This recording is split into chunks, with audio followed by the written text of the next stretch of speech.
دعوت دیتی ہوں میں اظہار خیال کے لیے شہزاد نیر صاحب کو کہ پلیز آپ تشریف لائیں اور ہماری تسلیم اکرام صاحبہ کے لیے چند الفاظ ہیں وہ کہیں. پلیز شہزاد صاحب. خواتین حضرات، شاعری کی تاثیر اور تاریخ خاصی قدیم ہے. نثر سے پہلے شاعری کے نمونے ہمیں دنیا کے جو محفوظ نوادرات ہیں اس میں ملتے ہیں. انسان نے جب بولنا سیکھا اور گلے سے نکلنے والی بے معنی آوازوں کو اپنے قابو میں لا کر انہیں الفاظ کا روپ دیا، اس کے بعد نثر سے کہیں پہلے اس نے شاعری کو وسیلہ اظہار بنایا، ذریعہ اظہار بنایا.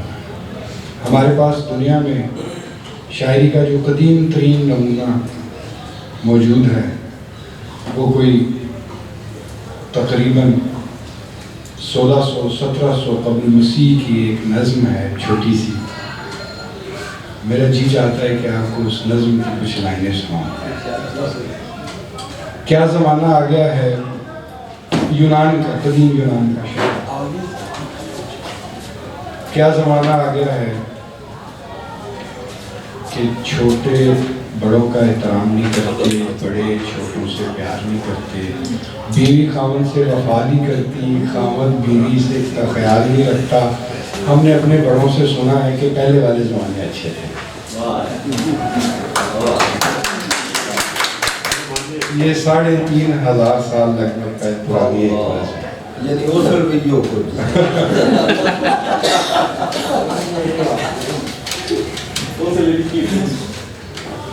آرٹ ایک فیلنگ کا نام ہے، ایک احساس کا نام ہے.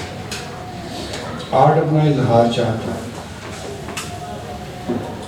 آرٹ کو جب فارم ملتی ہے، فارم چاہیے ہوتی ہے آرٹ. والد نے کہا تھا نا کہ چمن زنگار ہے آئینہ باد بہاری کا، لطافت بے کثافت جلوہ پیدا کر نہیں سکتی.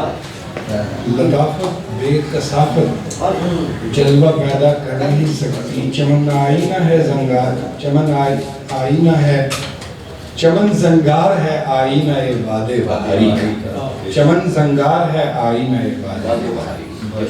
تو آرٹ کو اپنے اظہار کے لیے ایک فارم کی ضرورت ہوتی ہے، اور جب وہ کسی شکل میں کسی فارم میں ڈھل جاتا ہے تو اسے کہتے ہیں آرٹ فارم.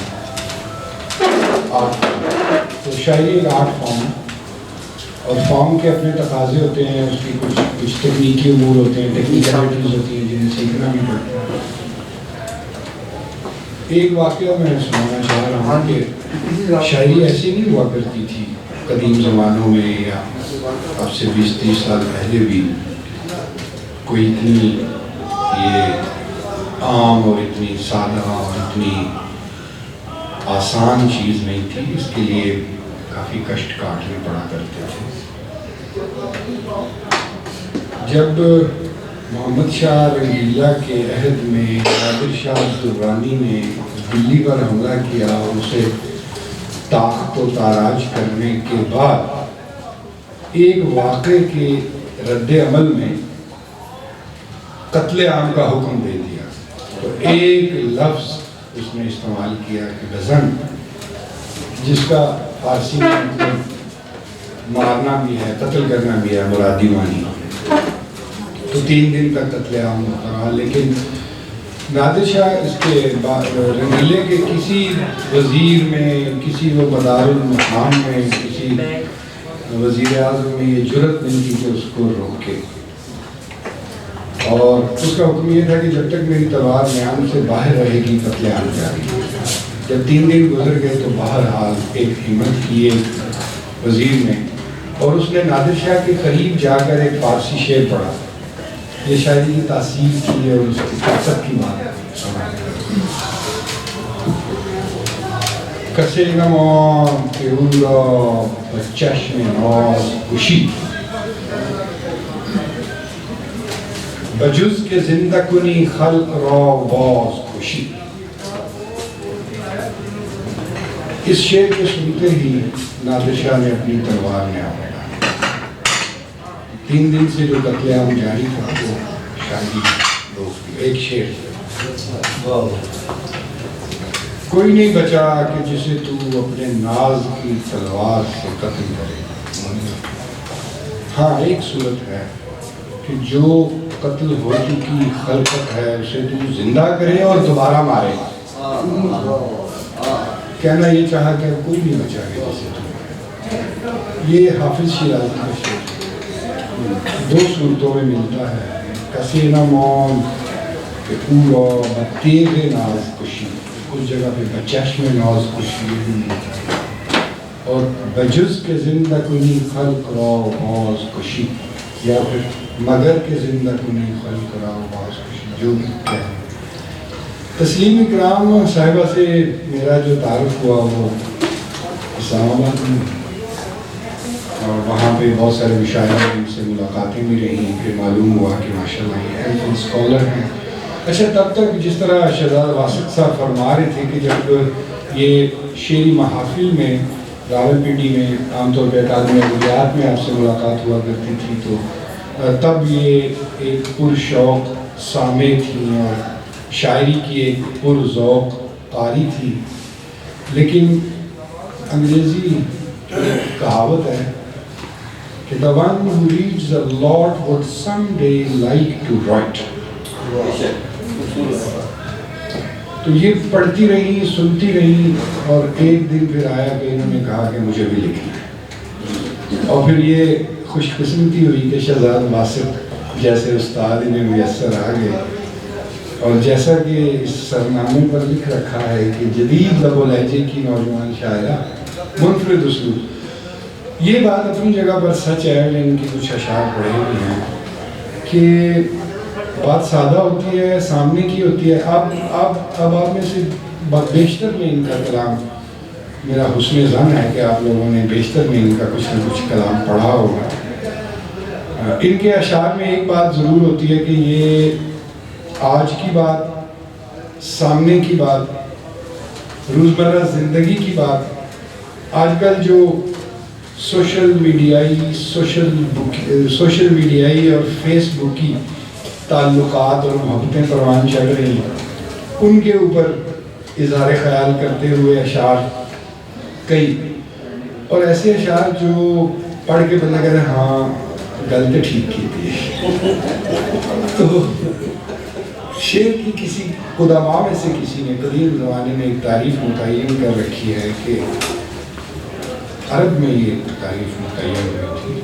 نئے دیوانوں کو دیکھیں تو خوشی ہوتی ہے. جو کوئی اس شاعری کے دشت میں قدم رکھتا ہے، آتا ہے، تو اس کا استقبال کرنے کی رسم اس قبیلہ حرف و سخن میں یہ کافی پرانی ہے.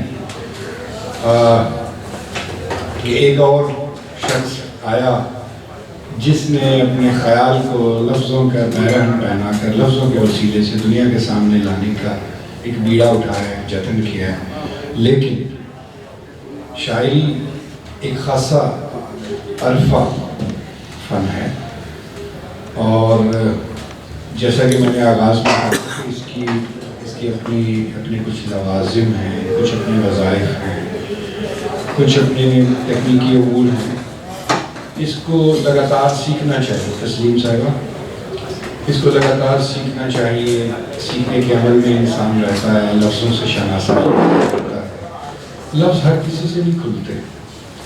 لفظوں میں بڑی انا ہوتی ہے. وہ اپنا نقاب، اپنا گھونگھٹ نہیں اٹھاتے جب تک کسی شخص میں تپسیہ نہ دیکھ لیں کہ صحیح طریقے سے وہ میری تپسیہ کا اور میرے مقام کے قابل بھی ہے. کہیں جا کر الفاظ اپنے معنی و مفاہیم اور مفہوم کے جو مختلف شیڈز ہوتے ہیں بڑی باریک باتیں ہوتی ہیں، کون سا لفظ کہاں باقی ہے.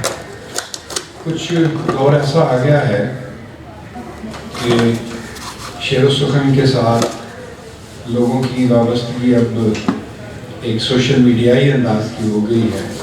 تو لوگ شعر کہتے ہیں، پھر وہ اسے پوسٹ کرتے ہیں، پھر وہ بہت سارے لوگوں کی نگاہوں میں پہنچتا ہے اور ان کی نظروں میں پسندیدہ ٹھہرتا ہے.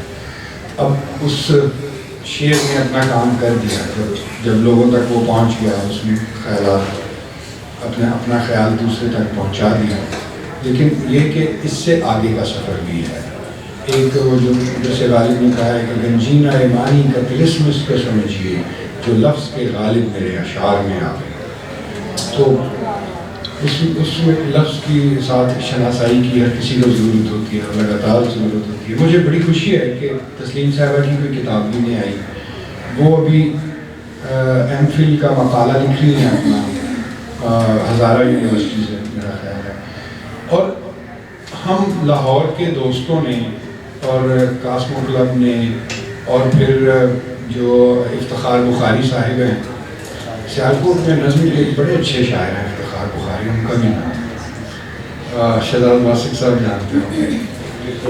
تو تو ہم سب اکٹھے ہوئے تو حرف و سخن کے وسیلے سے اکٹھے ہوئے. ہم سب اکٹھے ہوئے تو لفظ کی حرمت کے لیے اکٹھے ہوئے کہ ایک ہماری ساتھی ہے, ہم میں سے ہے جس نے شعر کہنا شروع کیا ہے, وہ شعر کہتی ہے, لوگ اسے سنتے ہیں. تو آؤ ہم سب اس موقع کو سیلیبریٹ کریں, اس کی خوشی میں بھی شریک ہوں اور اس کی بات بھی سنیں, اس کا کلام بھی سنیں اور اکٹھے مل جل کر. اچھا, یہ حرف اور سخن اور شاعری اور فن اور فنون کی جتنی اقسام, ان کا بنیادی کام انسانوں کو جوڑنا اور ملانا ہوتا ہے. کسی درویش فقیر کو ایک بادشاہ نے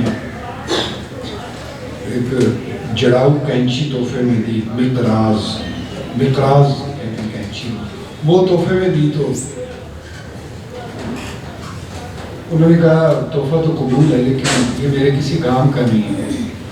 انہوں نے کہا اتنی اچھی کسی کاریگر نے بنائی ہے یہ کینچی اور اس پر ہیرے جواہرات جڑے ہیں, آپ قبول کیجئے بادشاہ کی طرف سے. انہوں نے کہا اگر آپ نے مجھے کوئی تحفہ دینا ہے تو مجھے سوئی دیں, کینچی نہ دیں.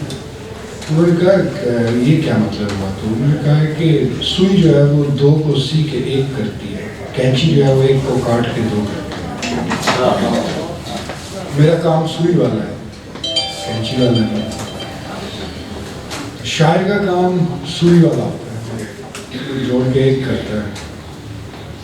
اینٹیں ہوں کسی کے پاس, بجائے اس کے کہ وہ اس سے دیوار بنائے, اسے چاہیے کہ پل بنائے. دیوار دو میں تقسیم کرتی ہے, پل دو کناروں کو ملاتا ہے. میرا خیال ہے کہ تسلیم اکرام صاحبہ نے جس دشت میں قدم رکھا ہے بڑی ذمہ داری کا کام ہے, بہت بہتر ہے. بہت خوش آمدید. آپ کو لکھتی رہیں, پڑھتی رہیں, اپنے علم کو, اپنی توفیق کو بڑھاتی رہیں, اضافہ کرتی رہیں. آپ کے لیے بہت نیک تمنائیں. آپ لاہور تشریف لائیں, ہم دیدہ و دل فرش راہ کی آپ کو خوش آمدید بھی کہتے ہیں. اور آگے کے جو آپ کی جو شعری کاوشیں ہیں ان کے لیے آپ کی دعا گو بھی ہیں. ان کے کچھ اشعار میں سناتا ہوں, آپ کو مزہ آئے گا. تمہارے گرد تھا جرمٹ حسین لوگوں کا, ارادہ اپنی محبت کا ہم نے ترک کیا. جادو نگاہ کا تھا کہ لہجے کا تھا اثر, 6 گھنٹے اس کے قرب کے لمحوں میں کٹ گئے. اچھا, یہ شعر دیکھیے کیسے وہ وفا پرستی کا اس میں بات ہے. غیر موجودگی میں بھی تیری, غیر موجودگی میں بھی تیری, بس یہ سمجھا تیری امانت ہوں. غیر موجودگی میں بھی تیری, یعنی امکان موجود تھا. دروازے پہ آ کر جو کسی نے بھی صدا دی, دل کھول دیا دوست کے دشمن نہیں دیکھا. دل کھول دیا دوست کے دشمن نہیں دیکھا. اس نے بھی تبسم کا ہنر دیکھ کے نیر, آلام چھپانے کا میرا فن نہیں دیکھا. بہت زبردست, بہت اچھا.